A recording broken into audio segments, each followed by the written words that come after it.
Hola hermanos, bienvenidos nuevamente al estudio de la palabra de Dios.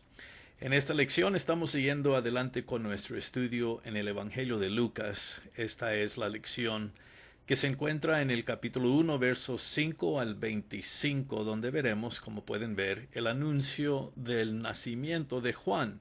Juan el Bautista, ¿verdad? Entonces vamos a comenzar leyendo el texto como siempre hacemos y vamos haciendo algunos comentarios a lo largo de la lección.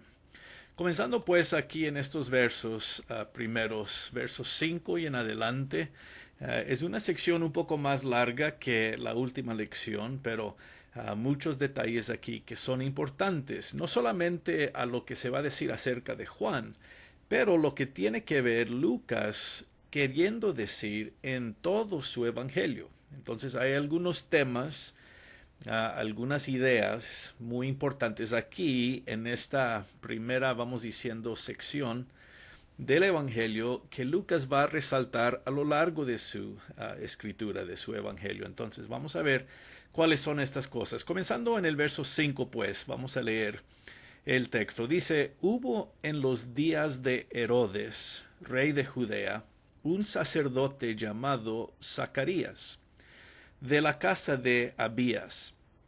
Su mujer era de las hijas de Aarón y se llamaba Elizabeth.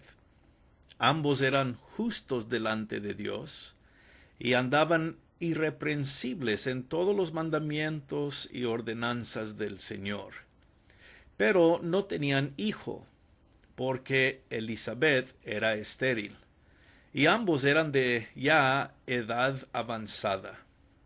Aconteció que, ejerciendo Zacarías el sacerdocio delante de Dios, según el orden de su clase, conforme a la costumbre del sacerdocio, le tocó en suerte ofrecer el incienso, entrando en el santuario del Señor.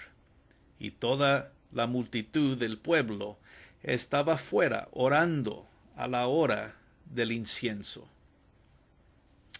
Bueno, estos versos, versos 5 al 10, comenzando el relato aquí de, vamos diciendo, los detalles históricos, cuando este Zacarías va a recibir una noticia de que le van a hacer un hijo a él y a su esposa Elizabeth, ¿verdad? Entonces aquí Lucas comienza su relato y vemos que menciona en el primer verso, verso 5, menciona un histórico, un rey histórico llamado Herodes, Herodes el Grande, quien era rey de Judea, ¿verdad? Y ahí, pues, durante su reinado, dice Lucas que aconteció esta historia que él está contando acerca de Zacarías y Elizabeth y lo que se le va a decir a Zacarías, ¿no? Entonces, el detalle histórico aquí es lo que queremos resaltar durante el reinado del rey Herodes, ¿verdad? Entonces, esto es ya un poco antes del primer siglo. La fecha, algunos historiadores la ponen entre 4 o 7 antes de Cristo, el año 407, ¿verdad? Y pues es en este tiempo que estaba reinando Herodes. Ahora, rápidamente el texto nos habla de Zacarías y dice que era de la clase de Abías, versos 5. Y pues sabemos que Zacarías era hijo de, o mejor dicho, descendiente de Aarón, el gran sacerdote del Antiguo Testamento, ¿verdad? El sumo sacerdote. Entonces Zacarías viene de su línea. Y también Elizabeth, como se nos dice aquí en el verso 6 y 7. También Elizabeth es descendiente de Aarón. Entonces, los dos, Zacarías y también Elizabeth, son descendientes del sacerdote Aarón, el hermano de Moisés en el Antiguo Testamento, ¿verdad? Y por eso aquí se nos presenta que Zacarías, de la casa de Abías, ¿verdad? Su padre y, bueno, la orden del sacerdocio a la cual él pertenecía, se mencionan aquí. Y esto nos ayuda para ver que Zacarías tiene un ministerio dentro del templo como sacerdote de Dios. Y por eso él va a estar allí quemando incienso a la hora de la oración, ¿no? Y veremos esto un poco más aquí en el verso 7, pero antes de eso vemos una nota que Lucas nos menciona en el verso 6. Dice que los dos, Zacarías tanto como Elizabeth, eran justos delante de Dios. Esa es una frase muy importante. Y luego lo que sigue esa frase nos ayuda para entender lo que Lucas quiere decir con esta frase de que eran justos delante de Dios. Quería decir esto, o quiere decir esto, ¿verdad? Que ellos vivían según una vida de fe. Ellos obedecían la palabra de Dios. Ellos seguían los mandamientos de la ley de Dios, ¿verdad? Y por eso se nos dice, verso 6, que ellos eran irreprensibles. Quiere decir que se dedicaban a seguir la ley. Se dedicaban a seguir los mandamientos, las ordenanzas del Señor. No creo que debemos pensar aquí que se nos está diciendo que esta pareja era sin pecado. No, no es el punto. El punto es resaltar que eran fieles. Resaltar que ellos seguían a Dios, ellos obedecían las palabras y los mandamientos de Dios en la ley. Zacarías, tanto como Elizabeth también, descienden de una familia dedicadas a observar las ordenanzas de Dios, siendo descendientes de Aarón, el sacerdote, ¿verdad? Entonces, aquí tenemos a una pareja ya avanzada de edad, ya son ancianos, ¿verdad? Y son obedientes a Dios. Ese es el cuadro que se nos presenta aquí, hasta el verso 6. Se nos dice también que ellos no tenían hijo, verso 7, porque Elizabeth era estéril. Entonces, aquí vemos la conexión con tantas historias en el Antiguo Testamento acerca de mujeres fieles, obedientes a Dios, pero que no tenían hijos. Se nos viene a la mente Sara, ¿verdad? La madre de Isaac, la esposa de Abraham. Ella y Abraham también, avanzados en edad, no tenían hijos. Ese era el problema, ¿verdad? Y aquí pues, juntamente con otras, ¿verdad? Raquel era igual, a Rebeca igual, Ana igual, la mamá de el profeta Samuel, ¿verdad?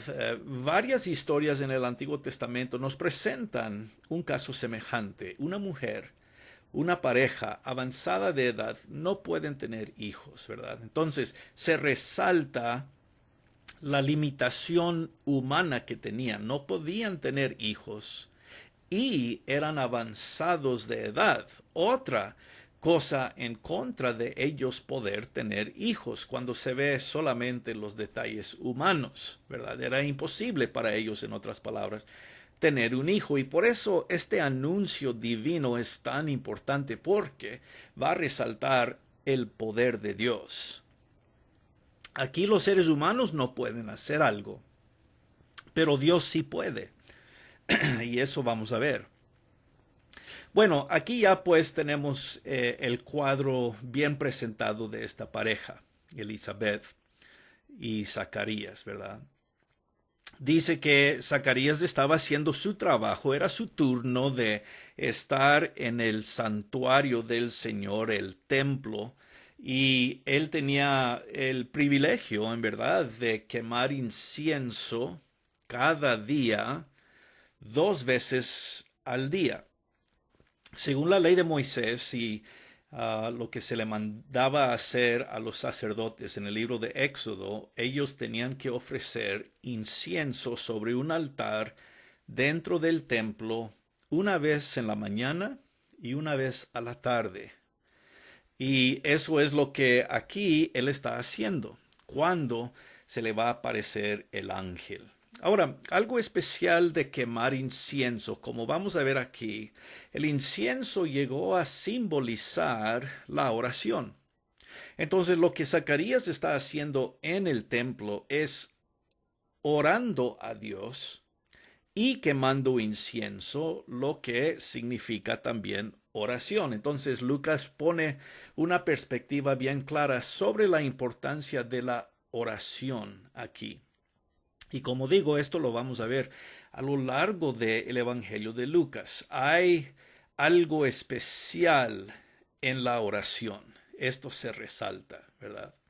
Así que ahí está Zacarías haciendo su trabajo, dice, conforme a la costumbre del sacerdocio, es decir, como ya había sido prescrito bajo la ley de Moisés, él estaba haciendo su trabajo, su labor, su ministerio delante de Jehová. Ahora, muy interesante este detalle también porque Juan el Bautista, el hijo que se está anunciando aquí, el hijo de Zacarías, él va a hacer un ministerio delante de Jehová también. Él va a preparar el camino del Señor Jesús. Entonces vemos que aquí el hijo, Juan el Bautista, y el padre, Zacarías, tienen un ministerio delante de Jehová, delante del Señor.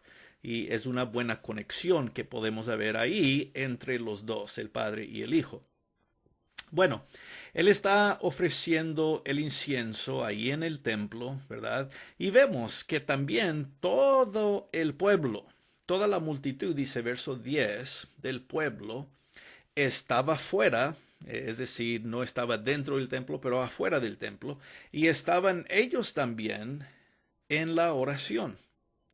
Pues esta era la hora de orar a Dios. Entonces vemos el pueblo unido de Israel fuera del templo, vemos al sacerdote Zacarías en el templo quemando incienso, todo esto subiendo a Dios en forma de oración. Entonces el pueblo de Dios está en oración a Dios. Eso es lo que estamos viendo. Muy bien, entonces en el verso 11, continuando adelante, podemos ver los siguientes versos y cómo sigue la historia. Dice que se le apareció un ángel del Señor puesto en pie a la derecha del altar del incienso. Se turbó Zacarías al verle y le sobrecogió temor. Pero el ángel le dijo, Zacarías, no temas, porque tu oración ha sido oída, y tu mujer Elisabet te dará a luz un hijo, y llamarás su nombre Juan. Tendrás gozo y alegría, y muchos se regocijarán de su nacimiento, porque será grande delante de Dios.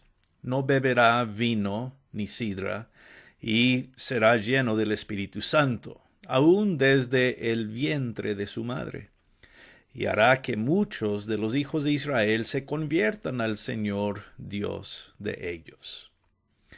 Muy bien, continuando pues aquí, verso 11, qué palabras bonitas, ¿verdad? Vemos que el ángel es nombrado aquí Gabriel. Bueno, más adelante se nos va a presentar su nombre, todavía no en este momento, pero sí, el ángel se le aparece. Dice Lucas, hasta nos da el detalle, en qué lado del altar se le apareció, al lado derecho, dice, y estaba en pie, en otras palabras, justo ahí donde estaba Zacarías. Con razón se turbó, tuvo miedo, dice que le sobrecogió temor. Zacarías no esperaba ver un ángel. No esperaba ver a nadie dentro del templo, en verdad, no había nadie más. Pero aquí en esta ocasión se le aparece el ángel y su aspecto era tan impresionante que le tuvo tanto temor Zacarías al verle. Y por eso el ángel le dice, pues no tengas miedo, ¿verdad? No temas, está bien. Vengo con buenas noticias. Y le dice, tu oración ha sido oída. Y otra vez, qué hermoso, ¿verdad? El ángel apareciéndose a Zacarías en el momento de la oración, así como en el profeta Daniel. Daniel capítulo 9, el profeta estaba orando y vino Gabriel y le contestó y le dice, pues tu oración ha sido oída. Y aquí también se le dice a Zacarías que su oración ha sido oída. Yo creo que esto más se refiere tal vez a las oraciones personales de Zacarías, de Elisabet, en pedir un hijo. En otras palabras, no tanto la oración que estaba haciendo en este momento al quemar incienso necesariamente, pero la forma en que tal vez oraba personalmente por un hijo, ¿verdad? Y pues dice aquí el ángel, tu oración ha sido oída. Y este es un punto muy grande en Lucas, ¿verdad? Lucas nos va a demostrar cómo la oración del pueblo fiel de Dios es escuchada por Dios. Dios oye nuestras oraciones. Y aquí pues le dice, sí, tu esposa Elizabeth, la menciona por nombre, que impresionante es eso también, ¿verdad? Va a tener un hijo. Y ustedes van a llamar su nombre Juan. Hasta le da el nombre, ¿verdad?, que deben llamar al hijo. Y luego dice, tendrás gozo y alegría, verso 14. Esto también es uno de los temas principales de Lucas. El gozo, el regocijo de las personas quienes escuchan las buenas nuevas y responden con fe. Se regocijan en este evangelio. Hay mucho regocijo. Vamos a ver muchas ocasiones donde se resalta la idea de regocijo, porque Dios está actuando, porque Dios está cumpliendo su palabra, Dios está trayendo su salvación al mundo. Y por eso el Evangelio de Lucas, de una forma muy hermosa, siempre presenta el regocijo que las personas sienten al escuchar las palabras de Dios siendo cumplidas, escuchando cómo el Evangelio viene a la vida de una persona, ¿verdad? Se regocijan muchas personas al ver la acción de Dios activa, obrando en su día y en su momento. Así que aquí le dice, tú vas a tener un gozo y alegría, y claro, Elizabeth también, ya que el no poder tener hijos era pues socialmente, algunos lo tomaban como una señal de un desagrado de Dios. La razón por la cual ustedes no tienen hijos es porque Dios está en contra de ustedes por alguna razón, ¿verdad? Algunos pensaban así. Claro, no era el caso. Ya se nos ha dicho que esta pareja es justa y sirve a Dios y obedece la palabra de Dios. Así que no solo porque no han tenido hijos quiere decir que están mal con Dios, no. A veces las apariencias externas no concuerdan con las realidades internas del corazón. Ellos eran siervos de Jehová, eran personas que obedecían la ley de Dios. Sin embargo, no podían tener hijos, ¿verdad? No por culpa de ellos, no por culpa de Dios, pero era la realidad. Sin embargo, lo que se resalta aquí es que el poder de Dios puede triunfar sobre las malas cosas de la vida, las cosas que no son buenas, ¿verdad? El poder de Dios triunfa sobre estas realidades, podemos decir, estas condiciones que a veces suceden dentro de la vida humana, no por culpa de ellos tanto, pero cosas suceden. Y aquí el poder de Dios va a obrar aún más allá de la circunstancia humana. Y por eso van a tener gran alegría, gran gozo, pero no solamente ellos, dice el verso 14 al final, que se van a regocijar muchos, porque al escuchar la predicación de Juan el Bautista, vamos a ver que mucha gente se convierte, como dice el pasaje un poco más adelante. Se va a dedicar a Dios por la predicación de Juan. Juan va a preparar un pueblo. Y por eso el pueblo se puede regocijar, porque escuchan la palabra de Dios por medio de este profeta, el primer profeta del Nuevo Testamento, ¿verdad? Y esto también debemos pues resaltar, como se nos va a decir un poco más adelante, que Juan es el primer profeta reconocido del Nuevo Testamento. Han pasado 400 años desde el último profeta mencionado en el Antiguo Testamento. Así que mucho tiempo y Juan es el primero en venir y hablar en poder de los profetas. Entonces es muy significativo este evento del nacimiento de Juan como profeta de Dios, ¿verdad? Se le dice también, ¿verdad? Verso 15, que él va a ser grande delante de Dios. No grande en cómo lo miden los hombres, pero grande en cómo lo mide Dios, porque Juan va a preparar el paso, el camino para Jesús, para el Mesías, ¿verdad? Entonces va a ser grande por esa razón. También se le dan otras instrucciones, no beberá vino ni sidra, ¿verdad? Hablando del rito del nazareno, no debe beber vino. Y dice que va a ser llenado por el Espíritu Santo desde el vientre de su madre. Y pues esto también es otro de los temas que Lucas resalta. El poder del Espíritu Santo, la presencia del Espíritu Santo va a ser uno de los temas que sobresale en Lucas. Y en verdad cuando hablamos de Lucas estamos hablando no solo del Evangelio de Lucas, pero el libro de los Hechos también, ya que Lucas es el autor del libro de los Hechos, tanto como el Evangelio. Así que estos temas, la presencia del Espíritu, el ministerio del Espíritu Santo, el poder del Espíritu Santo, va a ser algo que Lucas y el libro de los Hechos resalta. Y pues aquí se menciona que esto va a ser igual con Juan, desde el vientre de su madre.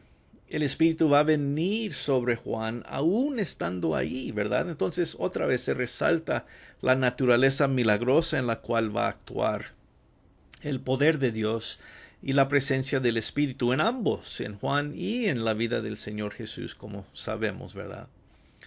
Entonces, verso 16, hará que muchos de los hijos de Israel se conviertan al Señor Dios de ellos. Y esta es la parte, ¿verdad? El propósito del ministerio de Juan es de ayudar a personas volver a Dios.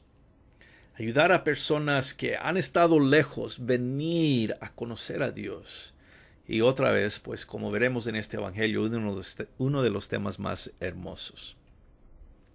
Bueno, siguiendo adelante pues, en la sección que sigue, verso 17, ay, perdón, se me fue, ahí está, verso 17, dice, e irá delante de él con el espíritu y el poder de Elías, para hacer volver los corazones de los padres a los hijos, y de los rebeldes y a la prudencia de los justos, para preparar al Señor un pueblo bien dispuesto. Vamos a detenernos aquí en el verso 17 un poco, hablando más de su propósito, ¿verdad? Se menciona que él va a ir delante del Señor, delante de Jesús, en el espíritu y el poder de Elías. Y esta es la parte aquí que nos ayuda para ver que Juan está obrando de un ministerio profético. Él es uno de que está en la línea de muchos profetas, ¿verdad? Entonces, de una forma podemos decir que el ministerio de Juan mira hacia atrás a los profetas pasados que hablaron en nombre de Dios, que anunciaron la palabra de Dios, ¿verdad? Y a la misma vez el nuevo comienzo, Juan, porque ahora estamos hablando de algo muy especial, la llegada del Mesías. Entonces, Juan está en una larga línea de profetas, viendo hacia atrás, conectando la historia de Israel en el pasado, ahora con el presente. Dios está haciendo algo nuevo, ¿verdad? Así que aquí se resalta el poder, el espíritu de Elías, que pues uno de los más grandes profetas del Antiguo Testamento. Juan va a ser igual, en el sentido que su significado va a ser profundo para también convertir un pueblo, para preparar un pueblo para el Señor. Y por eso se habla aquí de los rebeldes van a dar vuelta a la prudencia de los justos. Y Juan va a preparar un pueblo dispuesto para recibir al Señor. Entonces el ministerio de Juan, muy importante que se está resaltando aquí.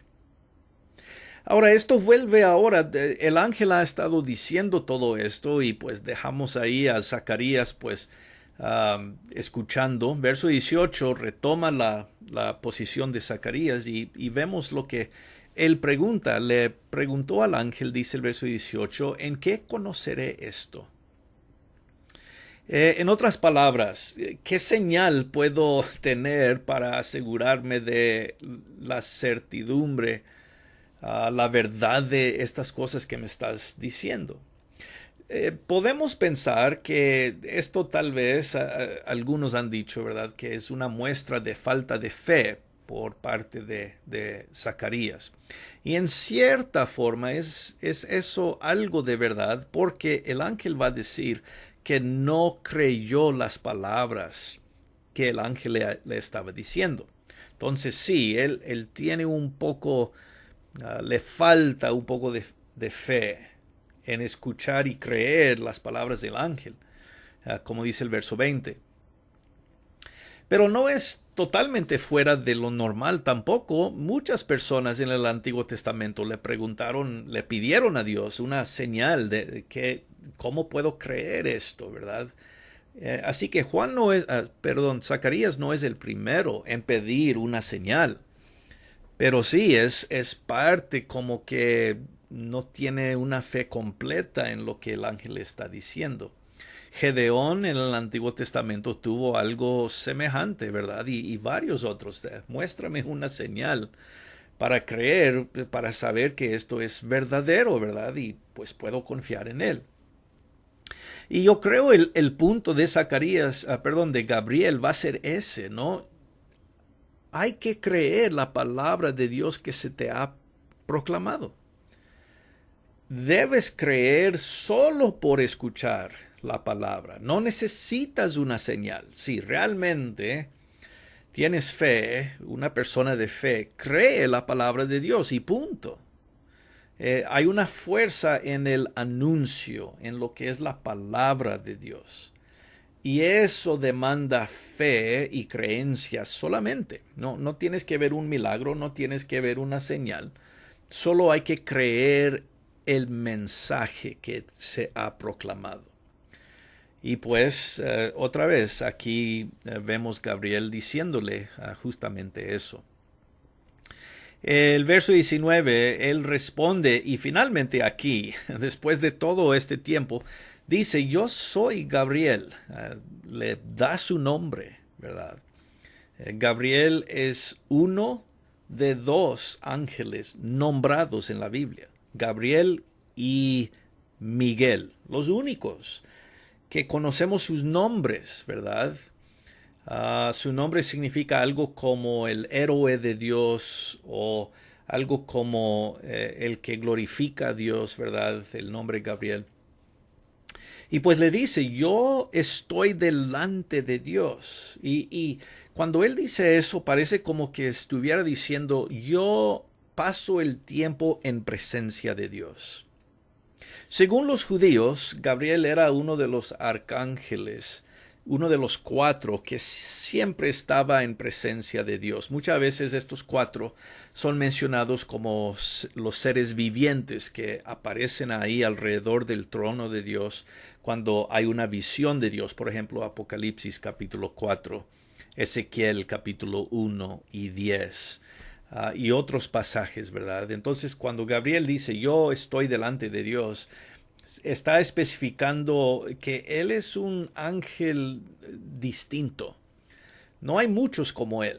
Y yo he venido desde la presencia de Dios para hablar contigo, para conversar contigo. ¿Y no me crees lo que te estoy diciendo?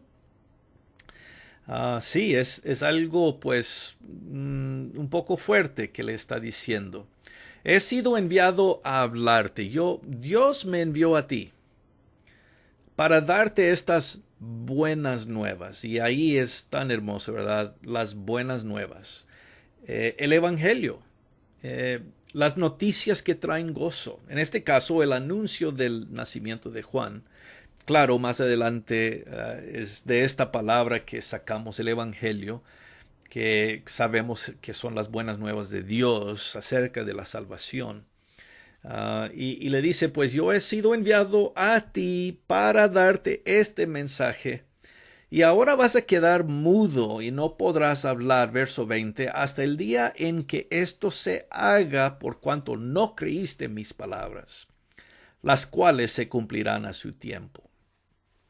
Entonces sí, es como un juicio sobre Zacarías por su falta de fe, porque no creyó. Y el mensajero es Gabriel y viene de la presencia de Dios, y las noticias son verdaderas y de mucho gozo. Y Zacarías no creyó.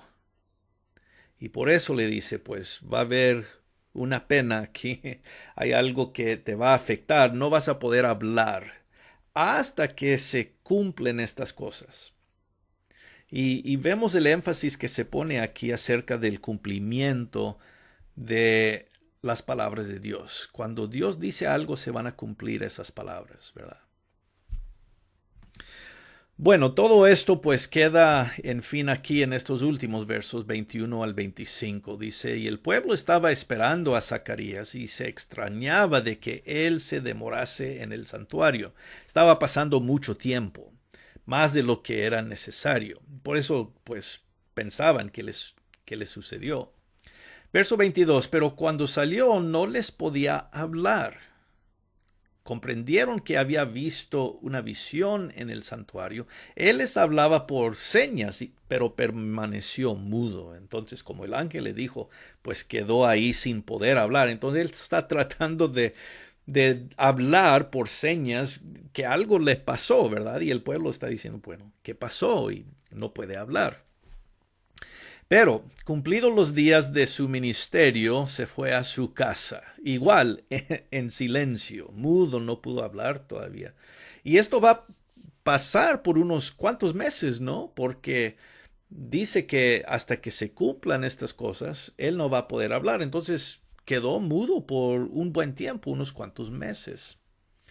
Hasta, dice verso 24, después de aquellos días concibió su mujer Elizabeth y se recluyó en casa por 5 meses, diciendo, así ha hecho conmigo el Señor en los días en que se dignó quitar mi afrenta entre los hombres.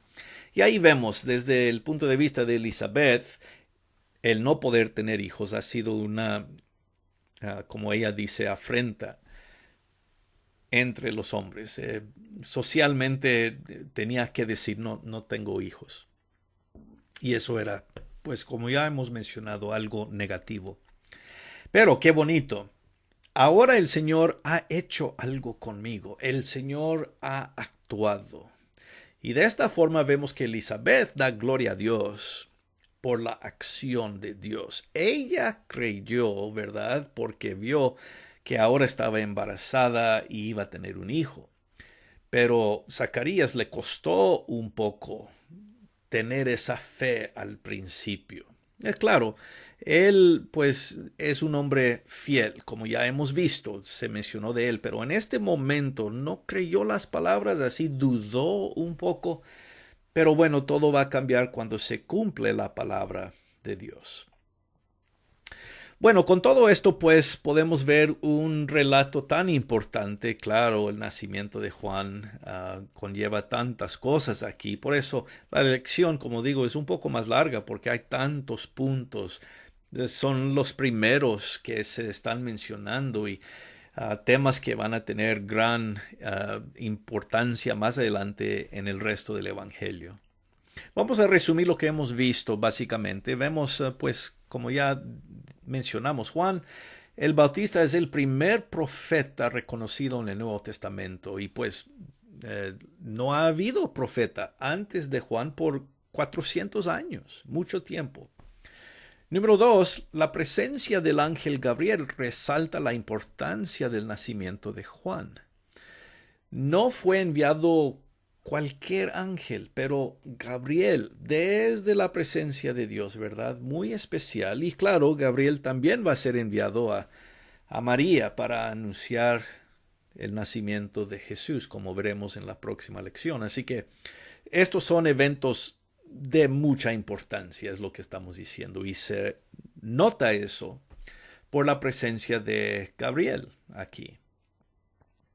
Número 3, algunos temas que serán importantes en todo el Evangelio y el libro de los Hechos, como ya he mencionado, son resaltados aquí en esta historia inicial. Por ejemplo, la oración oída por Dios es un tema grande en las escrituras de Lucas. El cumplimiento de las promesas de Dios o las palabras de Dios. Igual vamos a ver veces que se repite esta idea. La presencia de ángeles, no solo Gabriel, pero muchos otros, vamos a ver. El templo o el santuario de Dios también va a ser importante en las escrituras de Lucas, ¿verdad? La presencia del templo, la casa de Dios, las cosas que suceden ahí, el sacerdocio, ¿verdad? Todo esto muy importante. La presencia del Espíritu Santo, como ya hemos visto, va a estar operando en la vida y en el ministerio de Juan el Bautista. El Señor Jesús también. El regocijo y el gozo del pueblo, ¿verdad? Tema muy importante. Al escuchar las buenas nuevas, hay gozo, hay celebración, hay regocijo. Y como ya hemos visto, un pueblo preparado para recibir al Señor. Uno de los temas muy importantes que Juan y otros van a preparar un pueblo para el Señor, para recibir al Señor. Ese es el tema que estaremos viendo. Y número 4, el ministerio de Juan está conectado con la historia de Israel, es decir, el pasado en el Antiguo Testamento, los profetas que vinieron antes. Pero también Juan apunta hacia el futuro, ¿verdad? A la nueva actividad de Dios, principalmente la traída del Mesías, el nacimiento de Jesús, el ministerio de salvación y el anunciar el Evangelio, ¿verdad? Todos estos son tan importantes temas que vamos a ver a lo largo de las escrituras de Lucas. Así que seguiremos viendo estas cosas en las lecciones en el futuro. Bueno, hasta el momento, hermanos, vamos a dejar aquí. La lección es algo larga, ¿verdad? Como he mencionado, mucho que ver aquí. Pero en la próxima lección comenzaremos a ver el anuncio acerca del nacimiento de nuestro Señor Jesús. Una historia igual. Qué tan bonita va a ser, ¿verdad? Bueno, hasta entonces, pues, nos veremos en la próxima lección. Que estén muy bien y reciban un gran saludo. Abrazo, como siempre. Gracia y paz.